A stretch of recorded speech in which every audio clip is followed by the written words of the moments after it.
Ladies and gentlemen, let's talk about something profoundly important: human relationships, specifically the effect of prolonged absence from them. You see, human beings are deeply social creatures, and relationships, romantic or otherwise, form the bedrock of our psychological health. When a man spends a long time without engaging in meaningful romantic relationships, a number of things start to happen, and none of them are inconsequential. Human beings are fundamentally social creatures, and our ability to form and sustain relationships is not an inherent gift, but a refined skill honed through experience, struggle, and adaptation. The longer a man isolates himself from the realm of relationships, the more those essential skills deteriorate, often without his conscious awareness. It's not that he simply forgets how to interact. It's that his very instincts become dulled, his reflexes slowed, his capacity for meaningful engagement weakened. Like an unused muscle, his social competence begins to atrophy, leaving him increasingly disconnected, not just from others, but from his own capacity to connect. Every conversation is a negotiation of reality. When you stop engaging in those negotiations, you stop refining your ability to understand, persuade, empathize, and respond. Relationships demand an exchange of emotional intelligence, patience, and adaptability. And without consistent exposure to those demands, a man becomes progressively ill-equipped to meet them. His ability to decode body language, sense unspoken emotions, navigate the delicate complexities of human interaction begins to fade, often leaving him bewildered when he eventually tries to re-enter the social sphere. He doesn't just become inexperienced, he becomes alien to the very dynamics he once took for granted. The erosion of social competence is not a passive process. It does not simply remain dormant, waiting to be reawakened. It is actively replaced by counterproductive behaviors. Isolation breeds self-justification, and self-justification breeds delusion. A man who has been out of relationships for too long may begin to rationalize his withdrawal, convincing himself that relationships are unnecessary, that he has evolved beyond them, or worse, that he is inherently incapable of forming one. This is not just incorrect, it is catastrophic, because the moment a man believes his own excuses, he cements his stagnation. When a man spends years without practicing social engagement, he becomes conditioned to his own company, and what was once a state of solitude morphs into a state of avoidance. He stops initiating conversation, stops reading social cues, stops understanding the give-and-take rhythm that defines all human interaction. Every social interaction requires a predictive model of behavior, the ability to anticipate how others will react, how they feel, how they interpret meaning. Without real-world experience, those predictive models become unreliable, leaving him unsure of how to act, how to respond, how to be understood and accepted. And so he retreats further, mistaking avoidance for independence, convincing himself that his growing discomfort with social engagement is proof that he prefers being alone. But preference is not the same as adaptation. Adaptation is learning to thrive despite discomfort. Preference is often just fear in disguise. A man who has been alone for too long begins to mistake his own discomfort for personal identity. He tells himself, "This is just who I am," not realizing that who he is has been warped by prolonged isolation. A lack of relationships breeds rigidity, and rigidity is the death of social fluency. The ability to compromise, to negotiate, to adjust, to empathize. These are all skills that decay in the absence of regular practice. The man who avoids relationships for years often finds himself incapable of adapting to the presence of another person without feeling overwhelmed, irritated, or exhausted. And so a paradox emerges. The more he stays alone, the harder it becomes to change. The harder it becomes to change, the more he convinces himself that change is impossible. And so the cycle continues, pushing him further into a reality that is not based on choice, but on habit, fear, and self-imposed limitation. He does not realize that his growing difficulty in relating to others is not a reflection of his nature, but a direct result of his prolonged disengagement. He is not inherently bad at relationships. He has simply failed to maintain the skills necessary to sustain them. This extends beyond just romantic relationships. The same man who has spent years without engaging in deep social connections finds himself struggling in professional settings, in casual friendships. He becomes overly analytical, obsessing over every social exchange, second-guessing his words, hesitating before speaking. His spontaneity, his natural rhythm of human engagement diminishes, replaced by a calculated, self-conscious, and ultimately unnatural approach to socialization. He begins to see people as puzzles to be solved rather than individuals to be understood, because his ability to intuitively connect has eroded. And this has consequences, real, measurable, life-altering consequences. A man who struggles socially is a man who struggles professionally. Negotiations, job interviews, leadership roles, networking, all of these require a sharp, well-practiced sense of social competence. Without it, opportunities slip away, promotions go to others, doors that might have been open remain closed. Social skills are not just personal assets. The longer a man isolates, the more he handicaps his own future, not just romantically, but financially, professionally, and psychologically. But beyond money, beyond success, beyond romance, there is something deeper at stake. A man without social competence is a man who lacks the ability to connect with the world around him. He becomes trapped in his own mind, an echo chamber of his own thoughts, with no external feedback, no challenge, no friction to sharpen his perspective. Relationships are not just about companionship. They are about expansion, expanding one's worldview, expanding one's emotional depth, expanding one's understanding of human nature. Without that, a man does not just remain the same, he regresses. He starts to misunderstand kindness as pity, small talk as rejection, deep conversation as an interrogation. His entire framework for interpreting social interaction becomes skewed, making every attempt at connection feel like a battle rather than a dance. He hesitates where he should act, withdraws where he should engage, rationalizes where he should reflect. Every failed attempt reinforces the illusion that he is simply not built for relationships, when in reality, he has simply let his social abilities decay through inaction. And the tragedy is this: the longer a man waits to re-engage, the harder it becomes. Not because it is objectively harder, but because his perception of difficulty increases. Fear compounds over time. The mental barriers grow taller. The imagined risks grow larger. And before he knows it, he is not just hesitant, he is terrified. Terrified of vulnerability, terrified of rejection, terrified of the very thing he once instinctively knew how to do. But he does not have to remain trapped. No man is permanently broken. No man is beyond change. Social competence, like any other skill, can be rebuilt. But the longer he waits, the greater the cost. Because every day spent outside the world of relationships is a day spent weakening the very abilities that make relationships possible. And no man, no matter how strong, can afford to let his strength waste away through inaction. A man's self-perception is the foundation upon which he builds his reality. The longer he remains without a relationship, the more that foundation begins to crack, shift, and distort under the weight of isolation. He does not simply experience loneliness, he begins to internalize it. He does not just feel undesired, he starts to believe he is undeserving.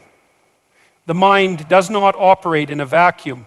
It seeks patterns, it draws conclusions, it constructs narratives. And when the data available to it is void of connection, of validation, of external reinforcement, it turns inward, spinning a story that poisons his self-impediment. He looks in the mirror, and the reflection is no longer neutral, it is an accusation. He begins to see not just his flaws, but proof of his supposed inadequacy. The lack of a relationship ceases to be a circumstance and mutates into a verdict. He wonders, why am I alone? But over time, that question transforms into something much darker. What is wrong with me? That shift is dangerous because it moves the problem from external circumstances, which can be changed, to an internal defect, which feels permanent. And once a man believes his isolation is a reflection of who he is rather than a product of his actions, he stops trying to change it. His mind becomes a breeding ground for self-doubt and paranoia. Every social interaction feels like a test, and every perceived failure reinforces his growing sense of worthlessness. He starts to dissect every word he says, every glance he receives, every moment of silence between conversations. What once felt natural now feels like a performance, and one that he is failing at. He begins to interpret neutrality as rejection, friendliness as pity, and interest as deception. His ability to gauge reality objectively begins to erode, leaving him trapped in a prison of his own perception. A man without relationships is a man without a mirror to reflect his value back at him. He does not receive the affirmations that come with emotional connection, the subtle cues, the warmth, the reminders that he is seen and valued. Without these, his inner critic becomes louder, and that critic is relentless. It does not whisper, it shouts, "You are not good enough. You will never be chosen. You are invisible." And over time, these words no longer feel like thoughts. They feel like truths. The mind adapts to what it is repeatedly exposed to. A man who lives in an environment of rejection, whether real or imagined, will begin to expect it, seek it, and eventually create it. He stops putting himself in situations where he might be accepted because the pain of potential failure feels too great. He convinces himself that he is simply avoiding disappointment, not realizing that he is engineering his own loneliness. He does not ask, he does not risk, he does not reach out, because he has already decided the answer is no. As the years pass, a terrifying transformation occurs. He begins to feel resentment, not just towards others, but towards himself. He despises his own hesitation, his own lack of action, his own inability to break free from this cycle. He watches others form connections with ease, and every instance feels like a reminder of his own deficiency. The gap between who he is and who he wishes to be widens, and with it comes a suffocating sense of shame. Shame is a corrosive force. It does not simply weigh a man down, it rewrites his internal code. He stops seeing himself as someone who struggles with relationships and instead sees himself as someone who is simply unworthy of them. He does not think, "I have been alone for a long time." He thinks, "I am the kind of man who is alone." And once that belief takes hold, it governs his every action, his every hesitation, his every refusal to change. Self-perception is destiny. A man who believes he is undesirable will behave in ways that ensure he is not desired. His posture stiffens, his voice lacks confidence, his energy repels rather than attracts. He enters interactions with the expectation of failure, and so he subconsciously facilitates it. He becomes hyper-aware of his perceived shortcomings, and this self-consciousness radiates outward, making every interaction feel strained, awkward, forced. Others pick up on this discomfort, not because they consciously judge him, but because energy is contagious. If he does not believe in his own worth, why should they? His withdrawal from relationships leads to a loss of identity.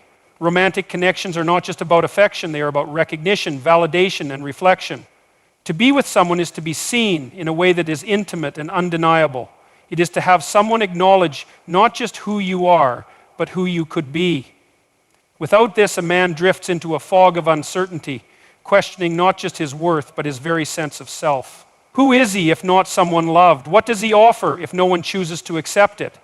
These are the kinds of questions that erode a man's core, leaving behind doubt where there once was certainty. As the years pass, something even more insidious begins to happen. His sense of hope diminishes. He no longer sees himself as someone in transition, someone improving, someone waiting for the right moment. He sees himself as fixed in place, cemented in his loneliness. And that shift is perhaps the most dangerous of all, because a man without hope stops trying altogether. He stops working on himself, stops pushing forward, stops imagining a future where he is anything other than alone. This state of mind does not just remain internal, it spills into every aspect of his life. His work suffers because he lacks the drive that comes from believing in a better future. His friendships dwindle because he fears being a burden, assuming that no one genuinely values his presence. He begins to resent happiness when he sees it in others, not out of cruelty, but because it reminds him of what he does not have. And with each passing day, he becomes more convinced that this is simply his fate. But fate is not written, it is constructed, moment by moment, choice by choice.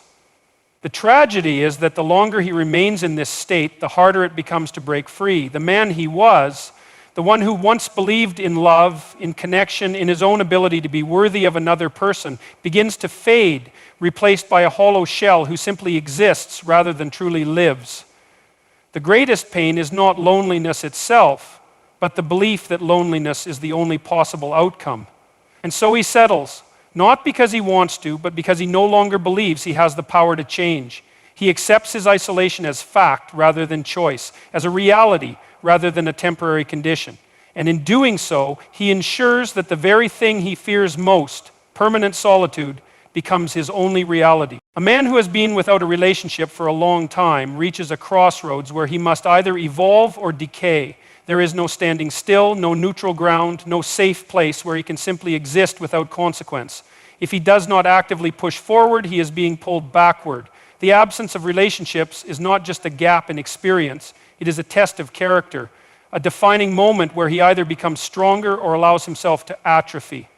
Some men take this solitude and use it as fuel, transforming themselves into something greater, while others let it drain them, falling into a cycle of avoidance and self-destruction. Time alone is a weapon or a curse, depending on how it is used. A man who understands this will recognize that every day spent without deep connection is either an investment in his future self or a slow erosion of his potential. Those who use solitude wisely sharpen their skills, refine their purpose, and emerge stronger, more competent, more commanding of their own existence. They do not let loneliness define them, they let it shape them into something worthy of admiration and respect. But most men do not take this path. Most allow the absence of relationships to make them weaker, not stronger. They justify their stagnation, convincing themselves that self-improvement is futile, that relationships are unnecessary, that there is no point in trying. They sink into comfort, allowing time to dull their instincts, erode their ambition, and smother the fire that once pushed them forward. They tell themselves they are fine as they are, even as their mind screams for more. A man alone for too long forgets how to struggle. He forgets what it feels like to fight for something real, to push through discomfort, to stand in front of another person and be truly seen. He becomes soft in ways he does not even recognize, avoiding challenges because he has lost the confidence to face them. The man who does not engage with relationships avoids friction, and friction is what shapes, hones, and refines. Without it, he stagnates, and stagnation is nothing less than a slow and silent form of death. He starts to seek distractions instead of challenges, numbing himself with entertainment, meaningless routines, empty pleasures that demand nothing of him. He tells himself he is happy with his solitude, that he has adapted to being alone, but deep down, there is a gaping void that no amount of self-deception can fill. He replaces real ambition with temporary comforts, allowing himself to waste away under the illusion of peace. A man who is not tested is a man who does not grow, and a man who does not grow is already losing the fight against time. The absence of relationships does not simply mean the absence of love. It means the absence of pressure, of accountability, of self-confrontation. A relationship forces a man to see himself through the eyes of another, to acknowledge his flaws, to confront his weaknesses, to rise to a higher standard. Without that, he starts to believe that who he is today is good enough. He stops striving. He stops improving. He lets his weaknesses go unchallenged, and they multiply in the shadows of his comfort. He convinces himself that he is simply independent, that he does not need anyone. But independence is not the same as avoidance. Independence is strength, forged in capability and self-reliance. Avoidance is fear, masked as contentment. A truly independent man is someone who can step into a relationship at any time because he is prepared, disciplined, sharpened by experience. The man who avoids relationships out of fear is not independent. He is retreating, and every day he continues to do so, the walls around him grow higher, the distance between him and real connection grows wider, the possibility of change grows smaller. Time alone is either a weapon or a prison, and the difference between the two is action. The man who uses solitude to build himself into something greater becomes a force to be reckoned with. He does not wait for a relationship to give him purpose. He creates his own purpose. He does not seek validation from others. He validates himself through action, through strength, through relentless pursuit of mastery. He does not shrink in the face of loneliness. He uses it as fuel, knowing that his time will come, but only if he makes himself worthy of it. The other man, the one who allows his solitude to weaken him, becomes a shadow of who he could have been.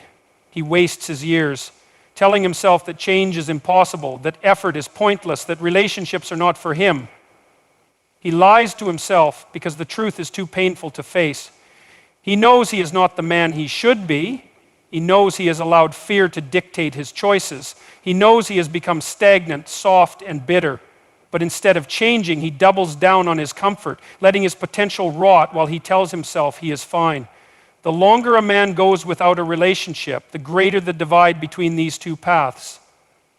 The man who has used his time well emerges from solitude with confidence, competence, and command over his life.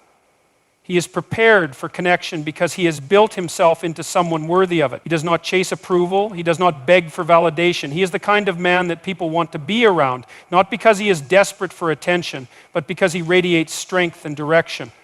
The other man, the one who let himself wither in isolation, is not prepared. He is insecure, unsure of himself, weak in his convictions.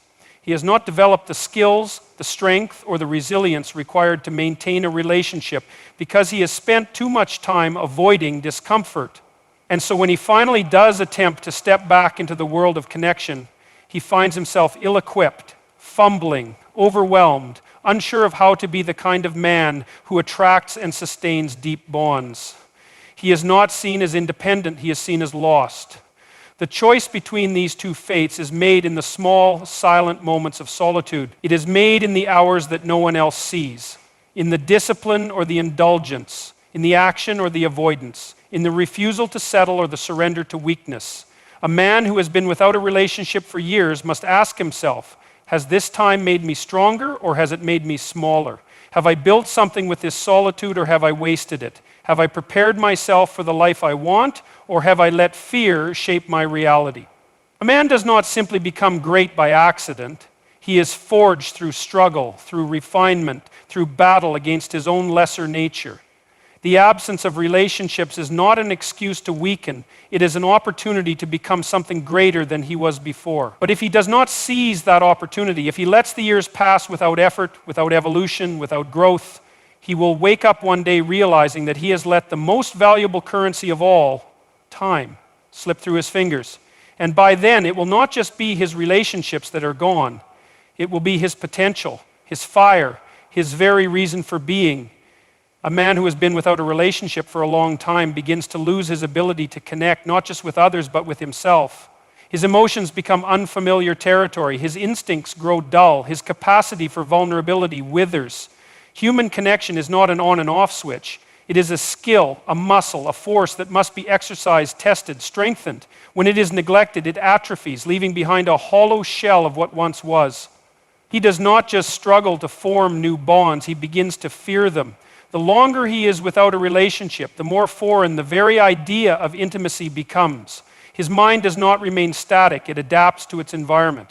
When the environment is one of solitude, of isolation, of distance, his brain begins to normalize detachment. He starts to see deep relationships as something other people have, something out of reach, something irrelevant to his life. At first, this is a defense mechanism, a way to cope with the pain of absence. But over time, it becomes a reality. He convinces himself he does not need what he once longed for. He dulls the ache by numbing his desires, teaching himself to live without something fundamental to the human experience. Without relationships, a man's emotional depth begins to shrink. He stops expressing, stops sharing, stops allowing himself to be seen in a meaningful way. He becomes an observer rather than a participant in life's most profound experiences. He watches love from a distance, disconnected from its reality. He begins to intellectualize emotions rather than feel them, breaking them down into theories and observations rather than engaging with them in their raw, unpredictable form. He starts to view human connection like a puzzle to be solved rather than a truth to be lived. Over time, he forgets what it means to be fully present with another person. He loses the ability to be open, to be vulnerable, to let his guard down without fear. He becomes uncomfortable with deep conversations, with emotional exchanges, with the unpredictability of true intimacy. He prefers controlled interactions, predictable outcomes, safe distances. He does not realize that what he calls safety is actually a prison, locking him away from the very thing that gives life meaning. The longer a man goes without a relationship, the more he begins to rely on surface-level distractions to fill the void. He convinces himself that work, hobbies, or fleeting social interactions are enough. He tells himself that as long as he keeps busy, as long as he achieves success in other areas, the absence of deep human connection will not matter. But no amount of external success can replace the fundamental need for intimacy, companionship, and emotional depth. He may build a powerful career, develop impressive skills, master his craft, but if he neglects his ability to connect, he will find himself alone at the peak, wondering why the summit feels so empty. He may try to convince himself that he is simply waiting for the right moment, the right person, the right set of circumstances. But this waiting is an illusion. It is a form of passive decay, a way to justify inaction, a way to avoid the truth. That connection requires effort, risk, and discomfort. The longer he waits, the harder it becomes. The more time he spends isolated, the more his ability to bridge the gap deteriorates. He is not preparing for a relationship, he is unlearning how to have one. When he finally does attempt to reconnect, he realizes the depth of what he has lost. Conversations feel strained, interactions feel awkward, emotions feel foreign. He struggles to read social cues, to respond naturally, to engage in the fluid, organic dance of connection. What once felt instinctual now feels forced and unnatural. He does not know how to be vulnerable, how to express desire, how to handle rejection. He has spent so long avoiding these things that when faced with them, he is paralyzed. Loneliness is not just the absence of company. It is the presence of emotional stagnation. A man who isolates himself for too long is not simply alone. He is out of sync with the rhythm of human existence. He loses the ability to share, to give, to compromise, to trust.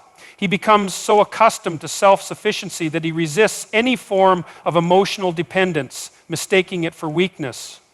But true strength is not isolation. True strength is the ability to connect without fear.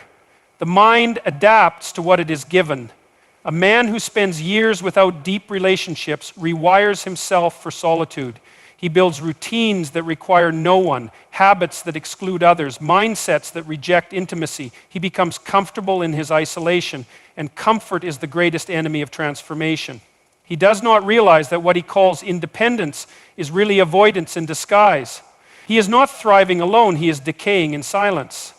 His interactions become more transactional, more surface level, more strategic rather than heartfelt. He approaches people with caution, analyzing rather than engaging, calculating rather than experiencing. He finds himself holding back, keeping his thoughts to himself, refusing to open up. He tells himself it is because he is private, because he doesn't need to share everything. But in reality, it is because he has forgotten how to let someone in. A man who has been without a relationship for too long becomes a stranger to intimacy. He does not recognize its language, its cues, its subtleties. He misinterprets kindness as obligation, affection as manipulation, love as weakness. He begins to view vulnerability as something to be avoided rather than embraced. He builds walls where bridges should be. He fears what he does not understand. And then, without realizing it, he starts to resent those who have what he has denied himself. He watches couples with quiet bitterness, not because he truly hates love, but because love has become a reminder of his own failure. He tells himself that relationships are not worth it, that people are unreliable, that commitment is a trap. He creates a philosophy to justify his loneliness rather than confronting the painful truth that he is unprepared for connection. Over time, this resentment solidifies into cynicism. He stops believing in love, not because it does not exist, but because he has removed himself from its possibility. He mocks romance, dismisses affection, ridicules the very thing he once longed for. But beneath this cynicism is not strength, it is regret disguised as wisdom. It is pain covered by arrogance. It is longing buried under layers of self-deception. The tragedy is not just that he is alone, it is that he has made himself unreachable. He has conditioned himself to reject what he needs most. He has built a world where connection is an impossibility, not because it truly is, but because he has made it so. His prison is not his solitude. His prison is his mindset. The longer he is without a relationship, the harder it becomes to return. The bridges burn slowly, but they do burn. And when he finally realizes what he has lost, he may find that the road back is far longer than he ever imagined. A man who has been without a relationship for too long does not just lose his ability to connect with others, he loses his ability to connect with himself. The presence of a relationship forces a man to confront his weaknesses, sharpen his strengths, and stand accountable to something greater than himself. Without that, he risks becoming untethered, directionless, and lost in his own illusions. He convinces himself he is whole, yet he avoids the mirrors that would reveal the fractures within him. He tells himself he is strong, yet he has never tested his strength against the weight of responsibility, compromise, or emotional investment. The absence of a relationship is not mere solitude. It is the absence of refinement, challenge, and self-confrontation. A relationship is a mirror that reveals what a man truly is, forcing him to see the flaws he would rather ignore. Without this reflection, he begins to fabricate his own image, constructing a version of himself that is unquestioned, unchallenged, untested. He begins to believe his own lies. He begins to think he has mastered life, when in reality he has simply avoided the parts of life that would test him the most. The longer he stays alone, the more his perception warps. He begins to idolize his independence, mistaking isolation for strength, mistaking detachment for wisdom. He convinces himself he has transcended the need for connection, that relationships are distractions, that love is an illusion for weaker men. But this is not enlightenment, it is rationalized avoidance. It is the slow decay of a man who has not been tested in the fires of intimacy, commitment, and emotional vulnerability. He believes he is in control, but in truth he is running from the very things that would forge him into something greater. His world becomes an echo chamber of his own ideas. He surrounds himself with thoughts that never challenge him, routines that never disrupt him, and comforts that never demand growth. He tells himself he has evolved beyond the need for relationships, but what he has really done is remove the only forces that could push him beyond his current self. He mistakes his stagnation for stability, unaware that true stability comes not from avoiding challenges, but from conquering them. Over time, his understanding of human nature erodes. He begins to view emotions as weaknesses, connection as a liability, relationships as unnecessary burdens. He convinces himself that he is better off alone, that others are flawed, that true intimacy is an illusion. But these beliefs are not born from wisdom. They are born from the absence of real experience. He has spent so long on the outside looking in that he no longer understands what it feels like to truly live within the chaos, passion, and beauty of human connection. He may seek temporary companionship, but it will never be the same as true connection. He will keep people at a distance, engaging in relationships that require little of him, interactions that never scratch beneath the surface. He will feel in control, but what he does not realize is that control without risk is lifeless. He may experience fleeting moments of pleasure, but they will always feel hollow, always leave him wondering why the satisfaction never lasts. The longer he remains without deep relationships, the more his heart becomes unfamiliar with its own emotion. He forgets what it means to care deeply, to sacrifice for another, to be vulnerable without fear. He no longer knows how to let someone truly see him. He has spent so much time guarding his emotions that he has lost the ability to share them. He has locked himself inside a fortress, and while he may believe he is safe, he is really just trapped in his own walls. Without a relationship, a man loses the highest form of accountability. He answers to no one but himself, and that is a dangerous place to be. When no one expects more from him, he expects less from himself. When no one relies on him, he lets himself drift. He tells himself he has discipline, but discipline without responsibility is directionless effort. A man can only test his strength when he has something to protect, something to build, something to fight for beyond himself. Without that, his strength is nothing more than an unused weapon, gathering rust in a room where no battles are ever fought. The absence of relationships breeds a false sense of self-sufficiency. He believes he needs no one, that he is better off alone, that he has outgrown the necessity of deep connection. But true strength is not about isolation. It is about the ability to stand firm while also embracing the weight of responsibility that comes with love, commitment, and connection. A man who refuses to bear that weight is not strong. He is simply avoiding the burden of true growth. He begins to view relationships as transactions rather than as living, breathing experiences that require depth, patience, and resilience. He loses his ability to navigate emotional complexity, preferring simplicity, predictability, control. But real relationships are not predictable. Real relationships demand surrender to the unknown, acceptance of imperfection, a willingness to be shaped by something outside of oneself. The man who has been alone for too long forgets how to surrender. He forgets how to trust. He forgets that love is not about control. It is about growth through challenge, through risk, through the willingness to let another person see every part of him, even the parts he would rather keep hidden. The The longer he stays away from relationships, the more he becomes a stranger to his own ability to love. He begins to see emotions as foreign, irrational, disruptive. He forgets what it means to be soft without being weak, open without being naive, strong without being detached. He loses the ability to see the beauty in commitment, in devotion, in shared struggle. He becomes numb to the warmth of real companionship, unable to feel what he has conditioned himself to reject. He tells himself he does not need love, but what he does not realize is that love is not just something external, it is something that must be kept alive within him.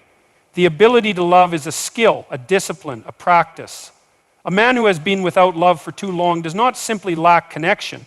He loses his capacity to give and receive love altogether. He does not just miss out on relationships, he loses part of his own humanity. A relationship forces a man to step beyond himself, to see his reflection in another's eyes, to embrace the discomfort of accountability. Without it, he risks becoming a version of himself that never had to evolve, never had to struggle against his own selfishness, never had to learn what it means to truly give without expectation. He may believe he is fine as he is, but the truth is he has never been forced to become more. There is no standing still. A man is either moving toward connection or further away from it. Every year without deep relationships alters him, shapes him, rewires him. He either becomes a fortress or a bridge, a man who shields himself from life or a man who embraces it fully. And by the time he realizes which one he has become, it may already be too late. A man without a relationship for too long does not remain the same. He changes, often in ways he does not even notice. He convinces himself he is fine, that he is self-sufficient, that he has mastered independence, but what he has really done is distanced himself from the very thing that makes life meaningful. He does not just lose connection with others, he loses connection with himself. He becomes a fortress instead of a bridge, a spectator instead of a participant, a man who exists rather than a man who truly lives. The longer he stays alone, the more he normalizes detachment, the more he justifies his solitude, the more he conditions himself to reject what he secretly craves. He begins to see intimacy as a risk rather than a reward, vulnerability as weakness rather than strength, love as a trap rather than a test of his highest self. He does not realize that the walls he has built to protect himself have become his prison. No man becomes stronger by avoiding the weight of connection. No man evolves by retreating from the struggle of love, commitment, and responsibility. The greatest transformations happen in the fires of relationship, where a man is tested, refined, and held accountable. Without that, he risks stagnation disguised as strength, isolation disguised as independence, fear disguised as wisdom. A man is not meant to walk alone. He is meant to stand, to fight, to grow, to love. He is meant to bear the weight of connection, to sharpen himself against the demands of intimacy, to build something greater than himself. And if he waits too long, if he lets the years pass without embracing the challenge, he may wake up one day and realize that the greatest battle he ever lost was the one he never had the courage to fight.